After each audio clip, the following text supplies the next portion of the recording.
सोने का थाल की कहानी। एक नगर में भगवान शिव का एक भव्य मंदिर था, जहां हर वर्ष दूर दूर से भक्तजन शिवजी के दर्शन के लिए आते रहते थे। श्रावण का महीना था। दूर दूर से कांवड़िए कांवड़ लेकर भगवान शिव को जलाभिषेक करने आए हुए थे। मंदिर का परिसर भक्तों की भीड़ से भरा हुआ था। तभी अचानक आकाश में बिजलियां हुई और सोने का एक थाल उतरा। उसी के साथ एक भविष्यवाणी हुई कि जो कोई भगवान शंकर का सच्चा भक्त और प्रेमी होगा उसी को ये थाल मिलेगा। मंदिर के परिसर में उपस्थित सभी लोगों ने ये भविष्यवाणी सुनी। धीरे धीरे सभी इकट्ठे हो गए। जो लोग मंदिर की व्यवस्था देखते थे उन्हें तो पूरा विश्वास था कि यह थाल हमें मिलेगा, इसलिए वे सबसे आगे जाकर खड़े हो गए।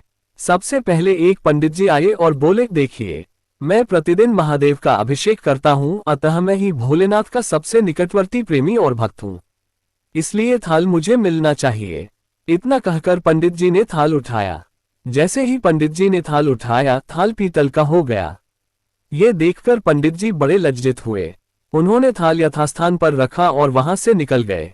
इसी प्रकार वहां उपस्थित सभी पंडितों ने खुद को आजमाया, लेकिन शायद उनमें से कोई भी सच्चा भक्त नहीं था। उन्हें भी थाल यथास्थान पर रखकर चले जाना पड़ा। इसके बाद उस नगर के राजा का आगमन हुआ। राजा साहब आगे आए और बोले, मैंने महादेव के मंदिर में बड़ी भारी दान दक्षिणा दी है, इसलिए ये थाल मुझे मिलना चाहिए। इतना कहकर राजा साहब आगे बढ़े और थाल उठाया। जैसे ही राजा ने थाल उठाया, थाल तांबे का हो गया। ये देखकर महाराज भी लज्जित हुए और थाल यथास्थान रखकर एक तरफ खड़े हो गए। इसके बाद इसी तरह एक से बढ़कर एक दानी, महात्मा और भक्त पधारे और थाल उठाया, लेकिन किसी के हाथ में कुछ और किसी के हाथ में कुछ हो गया, लेकिन सोने का नहीं रहा। तब लोगों को पता चला कि हम में से कोई भी महादेव का सच्चा भक्त नहीं है। उसी समय एक किसान का आगमन हुआ। वो बेचारा महीनों बाद आज चातुर्मास के सोमवार के शुभ अवसर पर शिवजी के दर्शन करने आया था। गरीबी और गृहस्थी के बोझ तले दबा दिन रात खेतों में मेहनत मजदूरी करके अपना और अपने परिवार का गुजारा करता था। अभी रास्ते में आ ही रहा था कि कोई भिखारी मिल गया और कुछ खाने को मांगने लगा। इस किसान को दया आ गई। अपने खाने के लिए जो खाना लाया था वो उसने उस भिखारी को दे दिया।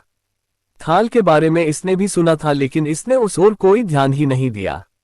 सीधा मंदिर में गया और महादेव का पूजन करके बाहर आ गया। परिक्रमा करके जाने को हुआ, तभी पीछे से एक व्यक्ति बोला, भाई, तुम भी थाल को उठाकर देख लो, हो सकता है तुम ही वह सच्चे भक्त हो जिसके लिए ये थाल आया है। किसान को लगा वह व्यक्ति उसका मजाक बना रहा है। किसान ने हंसते हुए कहा, भाई, मैं तो कभी कोई पूजा पाठ भी नहीं करता, महीनों ने एक आध बार मंदिर आ पाता हूं, मैं कायका का सच्चा भक्त। वह अजनबी बोला, भाई, हम तो देख चुके हैं, हमारी भक्ति तो दो कौड़ी की भी नहीं है। अब तुम भी अपना हाथ लगाकर देख लो, सोने का थाल मिले न मिले, किंतु पता चल जाएगा कि तुम्हारी भक्ति में कितनी सच्चाई है। लोगों के बहुत आग्रह करने पर आखिर उस भोल भाले किसान ने जाकर थाल उठा ही लिया। जैसे ही उसने थाल उठाया, लोगों के आश्चर्य का ठिकाना नहीं रहा। सोने का थाल रोशनी से चमचमाने लगा।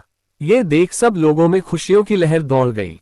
सभी लोग उसके जयकारे लगाने लगे और पूछने लगे कि भाई, तुम ही सच्चे भक्त हो, अब हमें भी बता दो कि कैसी भक्ति करते हो जिससे महादेव तुमसे इतने प्रसन्न है। किसान बोला, भाई, मैं कोई भक्ति नहीं करता, मैं केवल दिन भर खेतों में काम करता हूं और थोड़ा समय निकालकर जरूरतमंद लोगों की मदद करता हूं। इसके अलावा मैं कोई विशेष कार्य नहीं करता। लोग पूछने लगे, तुम लोगों की मदद क्यों करते हो? हंसते हुए किसान बोला, सुकून।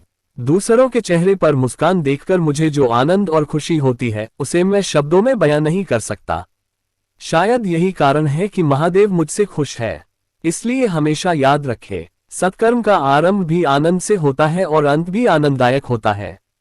दुष्कर्म का आरंभ भी दुख से होता है और अंत भी दुखदायक होता है।